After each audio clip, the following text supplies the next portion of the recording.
नमस्कार। यतिखेर मेरो हातमा कवि दिपेन्द्र आचार्यको व्यापार पृथ्वीको नामक कविता संग्रह रहेको छ।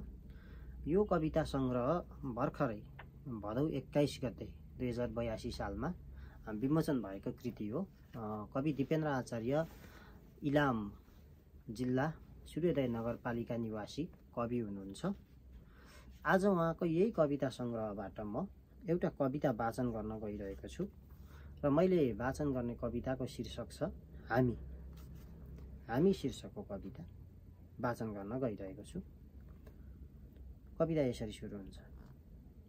हाम्रो घरमा चिनी सकिदा कचौरा बोकी तिम्रो घर पुग्दा कहिल्यै नापेनौ हामीले एक अर्काको उचाइ नाकको। हाम्रो घरमा चिनी सकिदा कचौरा बोकी तिम्रो घर पुग्दा कहिल्यै नापेनौ हामीले एक अर्काको उचाइ नाकको। हामी घाँस दाउरा गर्न जाँदा हाम्रा छोराछोरीहरू एउटै सिलाबरे थालमा जुठो खाँदै भाँडाकुटी खेल्थे दिनभर। हाम्रो घरमा हजुरबुवा खस्दा तिम्रो घर शून्य भएको थियो। तिम्रो घर हाम्रै घर जस्तो बेहाल आकाशविहीन भएको थियो। तिम्रो घरमा कोकु खस्दा हाम्रा छोराछोरी बेस्मारी रोएका थिए। हाम्रा छोराछोरी ममताहीन बनेका थिए।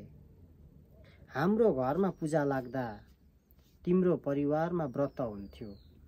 तिम्रो घरमा चिन्ता बस्दा कालो भाले खोज्न हामी लागि पर्थ्यौं। खै के मिलेर हो कुन्नी कोकु बिहानै आउनुहुन्थ्यो अनि हजुरआमा र कोकु बाँडी बाँडी कटुवा पिउनुहुन्थ्यो।